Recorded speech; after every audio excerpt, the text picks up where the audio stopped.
Speech off. Hi guys, welcome back to my channel. So I'm here to do what I added to Goodreads in June, part 2. I kind of let too much time pass, so there's a lot of books.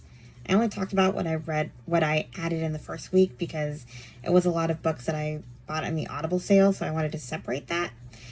And then it got crazy, so let's just do this. This could get long. So first we have Secrets of the Purple Pearl, the Millicent Quibb School of Etiquette for Young Ladies of Mad Science, Book 2, by Kate McKinnon. This is coming out September 30th. Can't talk about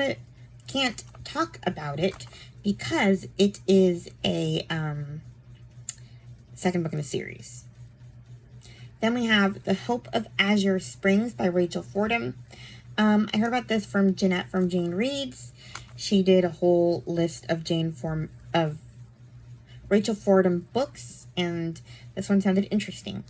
7 years ago, orphan and alone, Em finally arrived at a new home in Iowa after riding the orphan train. But secrets from her past haunt her, and her new life in the western wilderness is a rough one. When her guardian is shot and killed, Em, now 19, finally has a chance to search for her long-lost sister, but she won't be able to do it alone. For Azure Springs, Sheriff Caleb Reynolds, securing justice for the wayfish and injured, Emma is just part of his job. He's determined to solve every case put before him in order to impress his parents and make a name for himself. Caleb expects to succeed. What he doesn't expect is the hold this strange young woman will have on his heart. So yeah, sounds like a romance, but we'll see. Then we have Woodworking by Emily St. James. I heard about this one from the Currently Reading podcast Facebook group. An unforgettable and heartwarming debut following a trans high school teacher from a small town in South Dakota who befriends the only other trans woman she knows, one of her students. I don't know if I'm going to like this teacher-to-student confidant thing, but I'll take their word for it. Everybody says it's good, so why not? Then we have Scepter of Memories by Claribel A. Ortega. This is Witchlings, book number 4, coming out September 16th. Can't talk about it. It's a series. Then we have Leap of Faith, Wildflower Valley, book 1 by Kate Hewitt. I saw this one in like the Audible emails for new books by authors you follow. And it sounds like this series is very, it's a series, but the books are short. So, I don't know. When Abby Bryant's husband, Josh, tells her he wants to move to West Virginia and homestead, she's incredulous, as well as worried. Josh has had some pretty out there ideas before, but this one takes the cake. They have a perfectly nice life in suburban New Jersey, even if it's as busy and frenetic as everyone else's. And while Josh is his typical eager self, ready to start hammering nails, planting corn, and whatever else he's meant to do according to those YouTube videos he's watched, Abby is a lot more cautious. So yeah, wild. Then we have The Silent Sister, The Diary of Margot Frank. I did not know that someone fictionalized the diary of Margot Frank and sister, but yeah, I can only find this on Kindle. I had to buy it. It's not in Braille or audio. So we'll see when I get to it. But I heard about it from the Book Bumble podcast, and I'm excited about it.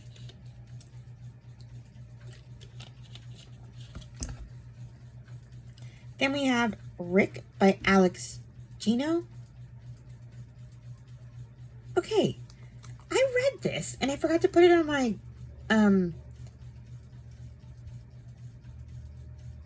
wrap-up. Huh. Weird. I did not remember talking about it in my wrap-up. Anyway, I guess I'll mention it here. I heard about it from Chelsea Zhao, and it was basically about a boy named Rick who is kind of exploring his identity apart from his best friend is kind of a jerk, and he joins the LGBTQ club. It's kind of a sequel to Melissa by the same author, which I loved. I think I like Melissa more than Rick, but I gave that one 5 stars, so yeah. There's a brief summary for you. Then we have A Beautiful Family by Jennifer Trevelyan. I heard about this one from Hannah from Book Talk Etc. podcast. This one came out on June 24th. Over the course of one sun-baked summer vacation, a family is pulled into a web of mysteries that the younger daughter sets out to solve. Basically, the 10-year-old is solving this family mystery, but it is, this book is kind of, marketed as an adult book, so interesting. Then we have Ordinary Love by Marie Rutkoski. Another Hannah book. A page-turning, irresistible novel of class, ambition, and bisexuality. Okay, Basically, Emily is a suburban mother. Well, townhouse on Manhattan's Upper East Side. And she's married, she has 2 kids, and then her ex-girlfriend, or comes back from high school and possible adultery, I guess. Don't ask me why I'm suddenly interested in that. I generally hate those books, but for some reason this premise is a little fascinating. Anyway. Then we have a middle grade, Flight to Freedom by Anna Viciana. I cannot pronounce this name. I heard about this one from Alma's Book Journey. Yara Garcia and her family live a middle-class life in Havana, Cuba.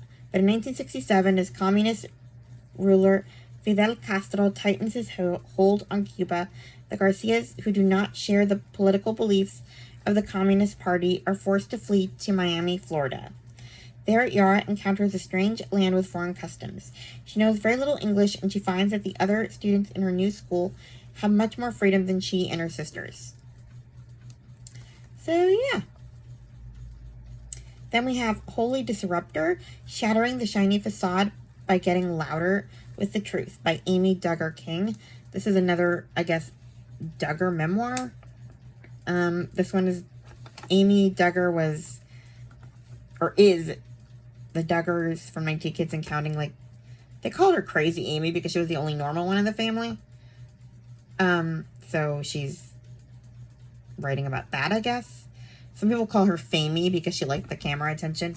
Anyway, I'm still going to read it. It's coming out on October 14th. Then we have Everything's Coming Up Rosie by Courtney Walsh. Most recently heard about this one from book lover Amanda. Sometimes what you think you want and what you actually want turn out to be different things. Rosie Waterman has one... What in the world? What is with Goodreads' grammar? Rosie Waterman has won to become a working actor. I'm assuming Goodreads, you mean wanted to become? Anyway. But lately that hasn't been working out. When she loses her apartment and her job on the same day, she does what she always does. Puts herself out there ready to find the next big thing. But a trip home makes her realize that while she's been struggling to make this dream come true, all her friends have become real adults with careers and weddings and babies on the way. Rosie's been at this for years and she has nothing to show for it. But how does she simply let go of her dream? When she's offered a job as a director of a regional theater production of Cinderella, she jumps at the chance, even though she's only directed in college and the job is in Door Country, Wisconsin, and not in New York. She has no other offers, and at least she'll be getting paid to do something theatrical. But when she arrives, she quickly realizes that the regional theater is actually in a retirement community, and the actors are actually senior citizens with no acting experience whatsoever. So, I guess, this could be, her and these old people kind of becoming friends and working together? I don't know. It reminded me a little bit of, How to Age Disgracefully. I read that book last summer. It was hilarious. It's like a retirement home teaming up with a daycare. So we'll see how I like this one. I borrowed it from Hoopla, so in case I don't like it, because I kind of have a little bit of an issue with stories that like make, I understand it's a romance, but I also kind of don't like that if you have a life where you don't want like to settle down and have kids, it's seen as a bad thing. And that tends to happen in a romance, so it's kind of annoying. And anyway, I don't see anything wrong with her wanting to be an actress, I guess. And it sounds like this book could make it sound like it's bad. I don't know. Anyway, we'll see. Then we have No Matter the Distance by Cindy Baldwin. Heard about this one from Krista from Books and Jams. An unexpected animal companion helps a girl with cystic fibrosis learn to write her own story.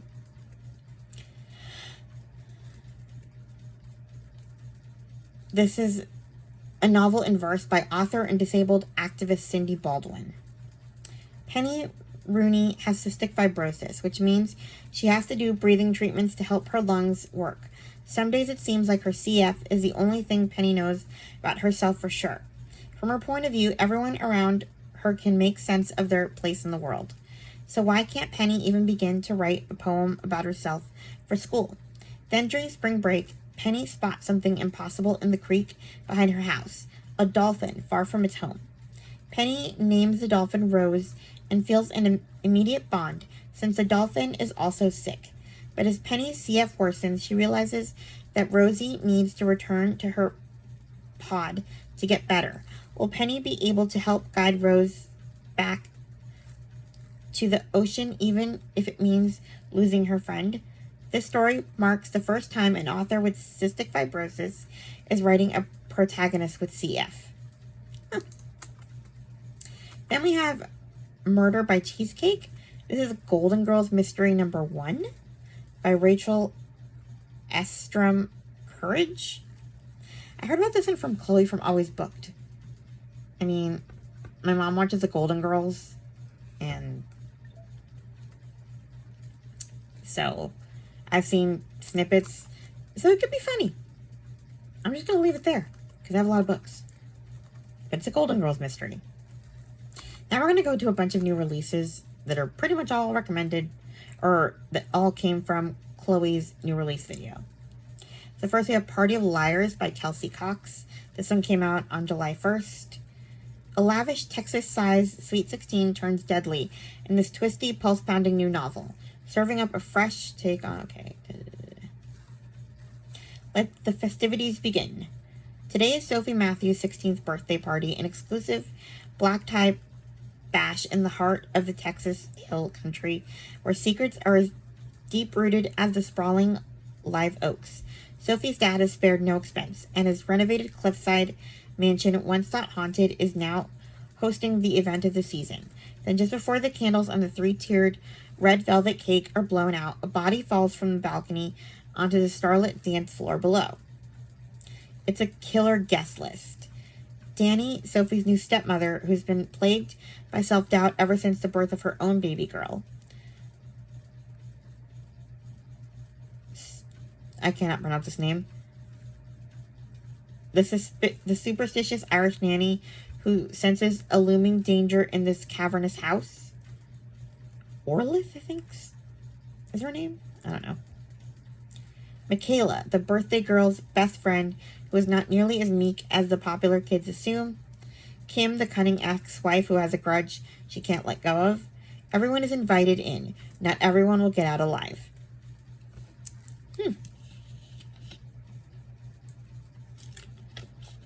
That one just came out. Then we have You Must Be New Here by Katie Seiss. This one comes out July 8th. I also have The Break by Katie Seiss that I have not read, so. A friendship is put to the test when a young woman disappears from a quiet community in a dark... Okay. Sloane Thompson has a daughter named Daisy, attends school activities with other parents, and even has an amicable relationship with her ex-husband. But after 10 years in bucolic Sycamore Glen, Sloan has yet to find someone to call a true friend, until Harper and Ben Wilson move in next door. Harper is open, charismatic, and restless. She and Sloan quickly become confidants and fall into a deep and intoxicating friendship. Then one afternoon, Daisy's dependable babysitter, Margaret, fails to show. When texts from Margaret's mother and boyfriend go unanswered, the inexplicable disappearance becomes a cause for alarm. As anxious hours turn into days, suspicion grows and tension tightens, as if something is about to snap. When it does, long-held secrets are revealed, and not everyone in Sycamore Glen is who they seem to be. Then we have The Game is Afoot by Elise Bryant. This is apparently a sequel to It's Elementary, so I'm not going to talk about it. Then we have Stay Away From Him by Andrew DeYoung, coming out July 8th. Wait, when is The Game is Afoot? July 9th, apparently? I don't know. Anyway, The Game is Afoot is supposedly releasing July 9th, and Stay Away From Him is releasing July 8th. So, on the evening she met exonerated murderer Thomas Danver, Melissa Burke lets him help put her 5-year-old son to bed before coming back upstairs to enjoy the dinner party. Thomas was so nice and a pediatrician. She didn't know anything then about his wife's suspicious death. Relocating with her 5-year-old son to a new city after an ugly divorce, Melissa Burke isn't looking for a new relationship right away. Only distance from her ex and space to rest and heal from the emotional scars of a broken marriage. But an unexpected relationship is exactly what she finds at a friend's dinner party when she meets Thomas Danver, a charming widower who asks for her number at the end of the night. Intrigued, Melissa learns from her new neighbors that Thomas is a dedicated father of 2 girls, one of the most respected pediatricians in the city, and an exonerated murderer. Okay. Thomas's first wife went missing 3 years ago, presumed dead, and Thomas was eventually cleared of her murder in an investigation that became a local media sensation. But while some still believe he killed his wife, Melissa's friends insist that he was unfairly targeted by the police and couldn't hurt a fly. So, I guess I'll find out if he's as good as she thinks he is. Then we have Such Good People by Amy Blumenfeld. This one's coming out July 8th as well.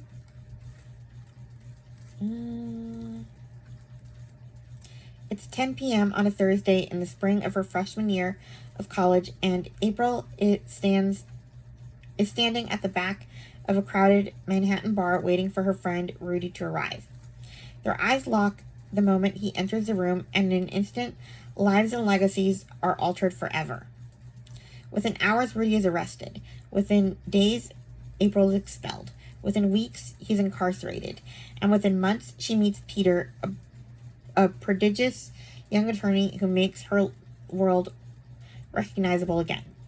Nearly 15 years later, April is happily living in Chicago, married to Peter, a mother of 3 with a fulfilling career and standing yoga date with her girlfriends. On the eve of Peter's election for local office, Rudy is up for parole. Headlines explode about April's past, jeopardizing Peter's campaign and everything they hold dear. Suddenly, April is faced with an impossible choice: protect the life she created, or the person who sacrificed everything to make that life a possibility.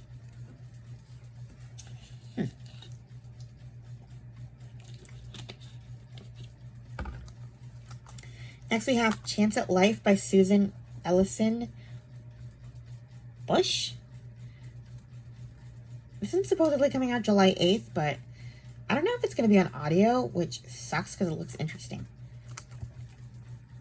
Chance at Life provides a portal into the lives of a dialysis unit. What?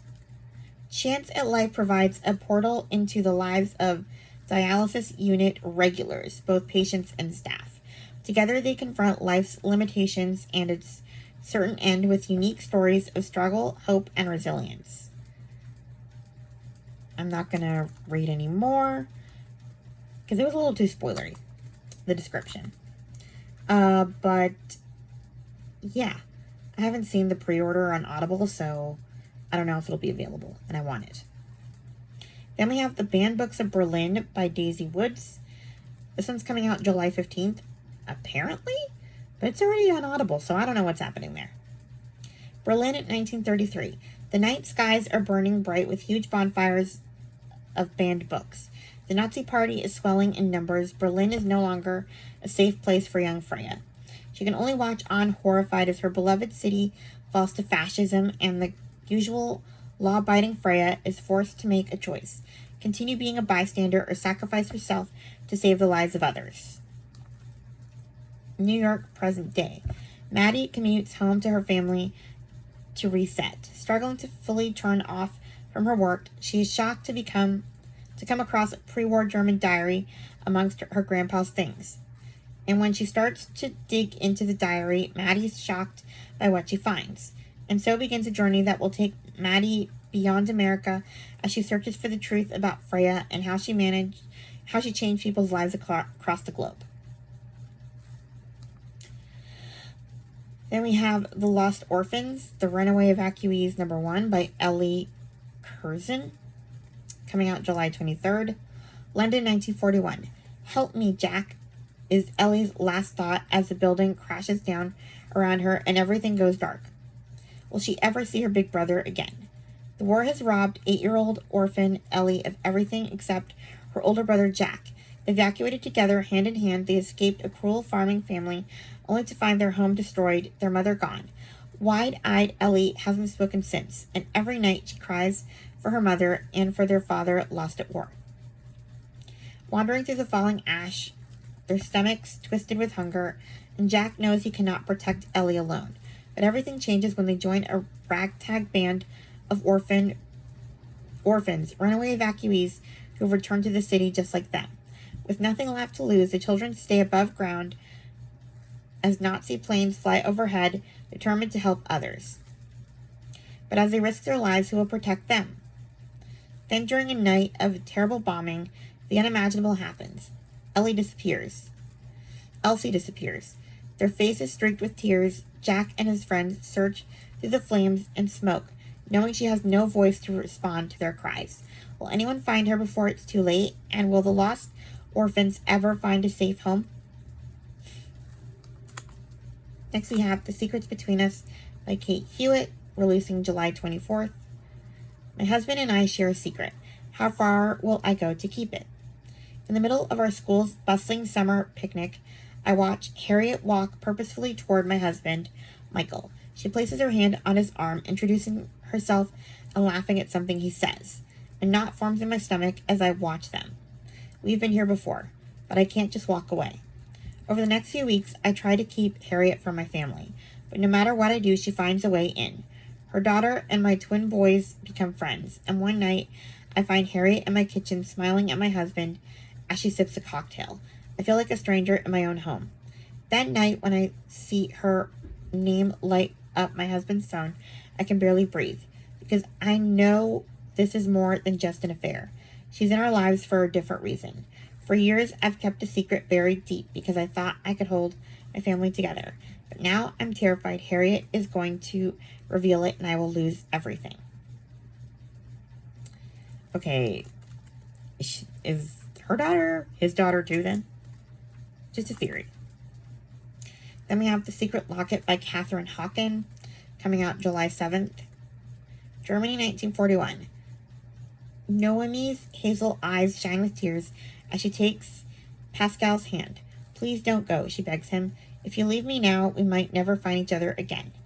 When Pascal kisses Noemi and presses his mother's locket into her hands, it is a moment she has been longing for her whole life.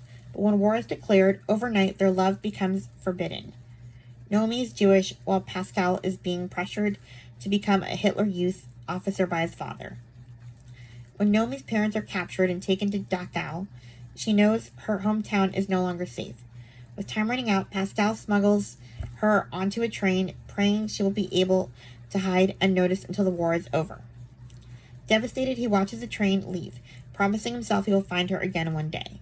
As the months turn into years, Noemi remains determined to find her family and leave behind her feelings of heartbreak at Pascal fighting for the Nazis.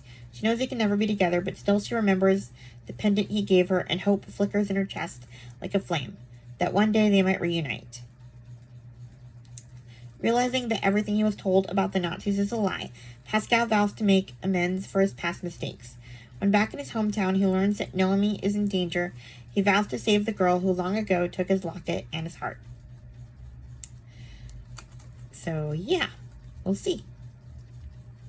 Then we have The Lies They Told by Ellen Marie Wiseman, another author that I've bought a few books from, have not read a single one. But this one sounds interesting. Coming out July 29th. In rural 1930s Virginia, a young immigrant mother fights for her dignity and those she loves against America's rising eugenics movement. When widespread support for policies of prejudice drove imprisonment and forced sterilizations based on class, race, disability, education, and country of origin. That's enough for me. Then we have She Didn't See It Coming by Sherry Lapina, another author I've owned a book from, have not read. Buying another one. When a beloved wife and mother disappears, a luxurious condo building transforms into a potential crime scene, and the investigation begins. Can the detectives find her before it's too late? Bryden and Sam have it all. Living a thriving careers, a smart apartment in a luxury condominium, supportive friends, and a cherished daughter. The perfect life for the perfect couple. Then Sam receives a call at his office. Bryden, working from home that day, has failed to collect their daughter from daycare. Arriving home with their little girl, he finds his wife's car in the underground garage. Upstairs in their apartment, her laptop is open on the table, her cell phone nearby, her keys in their usual place in the hall. Except Bryden is nowhere to be seen. It's as if she just walked out. Then we have The Baby Group by Jade Lee Wright, coming out July 31st. 6 mothers to be, one of us is lying. My fiance and I had traded our cramped London flat for a beautiful beach house on the Cornish coast. With our first child on the way, it's the perfect place to start our new life. Quiet, peaceful, safe. But the isolation is suffocating. Alex is working all hours and he's showing no interest in our wedding plans. So I joined an antenatal class, a chance to make friends with other mums-to-be. That's where I meet Cora, Carmen, Violet, Rachel, and Lucy. We bond over baby names, birth plans, and the sleepless nights ahead. But something's wrong. I don't like the way Lucy looks at Alex. I've heard whispers about her husband's first wife and how she died.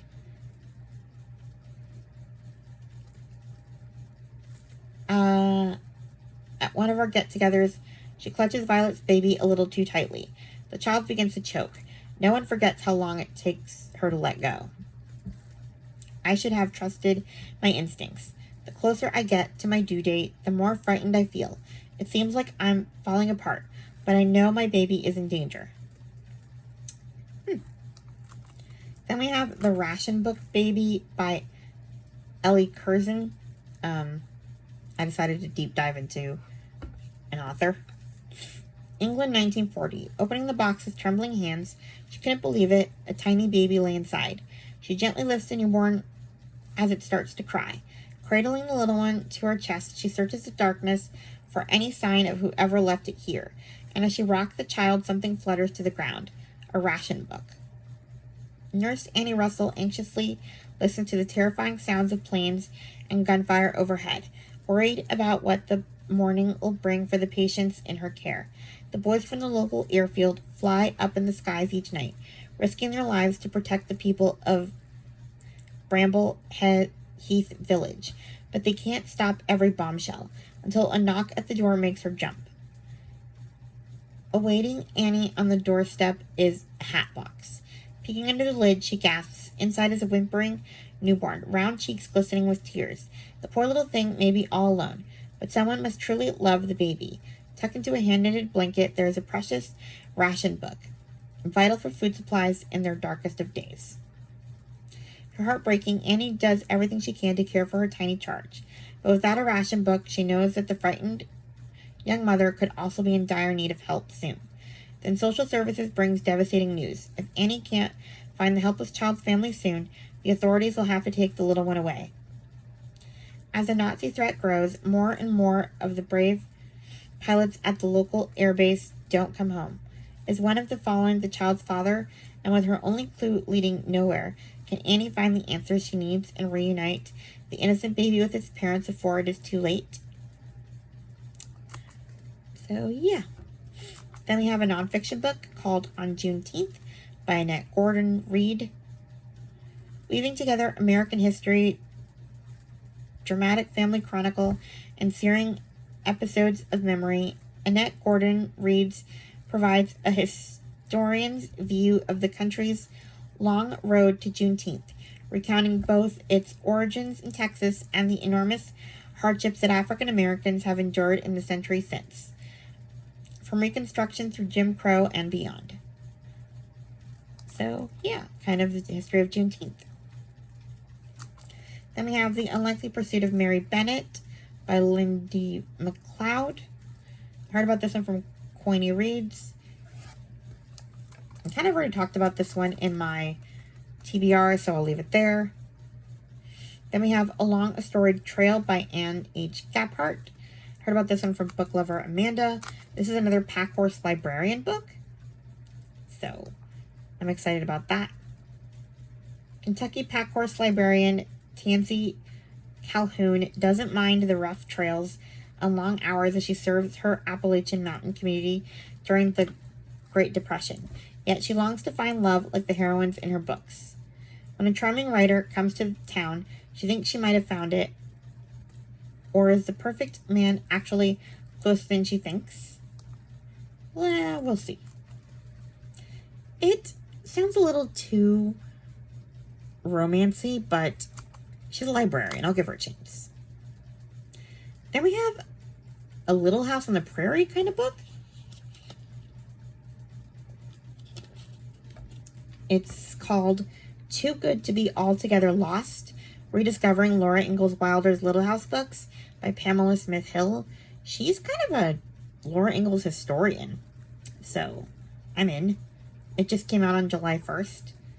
Pamela Smith Hill delves into Laura Ingalls Wilder's Little House novels, examining their texts, characters, settings, and themes to reveal how the books forever changed the literary landscape of children's and young adult literature in ways that remain meaningful today. So I guess it's going to examine all the books. I'm interested. Maybe Elizabeth from Lizzie Faye Loves Books will be interested too. I can't remember who else does the Little House Readathon. She's the only one that comes to mind, but you could add it to your collection. Anyway. Then we have The Couple Next Door by Sherry LaPina. I heard about this one from Lana's Bookshelf. You never know what's happening to the other. I'm tired. You never know what's happening on the other side of the wall. Your neighbor told you that she didn't want your 6-month-old daughter at the dinner party. Nothing personal, she just couldn't stand her crying. Okay, well, how about if I make you cry, because you're mean? Your husband said it would be fine. After all, you only live next door. You'll have the baby monitor, and you'll take it in turns to go back every half hour. Your daughter was sleeping when you checked on her last, but now, as you race up the stairs in your deathly quiet house, your worst fears are realized. She's gone. You've never had to call the police before, but now they're in your home, and who knows what they'll find there. So, yeah. Then I added another Sherry LaPina book because I kind of went on a deep dive to see what else she wrote. So I added The End of Her. It's called The End of Her. Anyway. It starts with a shocking accusation. Stephanie and Patrick are recently married with newborn twins. While Stephanie struggles with the disorienting effects of sleep deprivation, there's one thing she knows for certain. She has everything she ever wanted. Then a woman from his past arrives and makes a shocking accusation about his first wife. He always claimed her death was an accident, but she says it was murder. He insists he's innocent, that this is nothing but a blackmail attempt, but is Patrick telling the truth, or has Stephanie made a terrible mistake? How will it end? I don't know, but I'm apparently reading a lot of books about men murdering their wives, or adding these to my TBR, so yeah. Then we have Dear Mrs. Bird by A.J. Pierce. I heard about this one from Chantel Reads All Day. She did a video about World War II books she recommends. So, yeah. I'll probably save this for Epistolary January. London 1940s. Bombs are falling. Wow. That was funny.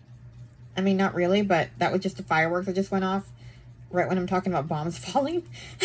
It was like the sound effect, just the timing. Anyway. Emmy Lake is doing her bit for the war effort, volunteering as a telephone operator with the Auxiliary Fire Service. When Emmy sees an advertisement for a job, her dreams of becoming a lady war correspondent seem suddenly achievable. But the job turns out to be a typist to the fierce and renowned advice columnist Henrietta Bird. Emmy is disappointed, but gamely bucks up and buckles down. Okay.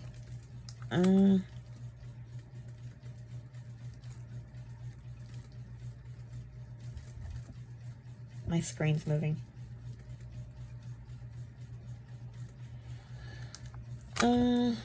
Buckles down. Sorry. Mrs. Bird is very clear. Any letters containing unpleasantness must go straight in the bin. But when Emmy reads poignant letters from women who are lonely, may have gone too far with the wrong men, and found themselves in trouble, or who can't bear to let their children be evacuated, she is unable to resist responding. As the German planes make their nightly raids and London picks up the smoldering pieces each morning, Emmy secretly begins to write letters back to the women of all ages who have spilled out their troubles. Sounds fun. And then I think 2 more books. We have Not Quite Dead Yet by Holly Jackson. I heard about this one from Chloe, but then I think the channel is called Fiction Addiction or something. They recommended it too, and it sounded interesting. It's coming out July 22nd. In 7 days, Jet Mason will be dead. Jet is the daughter of one of the wealthiest families in Woodstock, Vermont. 27 years old, she's still waiting for her life to begin. She always says she has time. I'll do it later. Until Halloween night, when Jet is violently attacked by an unseen intruder. She suffers a catastrophic head injury. The doctor is certain that within a week, the injury will trigger a deadly aneurysm. Jet has never thought of herself as having enemies, but now she looks at everyone in a new light. Her family, her former best friend turned sister-in-law, her ex-boyfriend. She has at most 7 days, and as her condition deteriorates, she has only her childhood friend Billy for help. But nevertheless, she's absolutely determined to finally finish something. Jet is going to solve her own murder. And then I'm assuming there's going to be a tragic goodbye with Billy when she dies. Because generally speaking, when a best friend who's a guy is helping you solve your murder, he loves you. Anyway. Last book. The Nanny's Handbook to Magic and Managing Difficult Dukes by Amy Rose Bennett. Heard about this one from Krista from Books and Jams. It's coming out on September 30th. Mary Poppins meets Bridgerton. In the feel-good blend of cozy fantasy, magic, historical realm. Okay.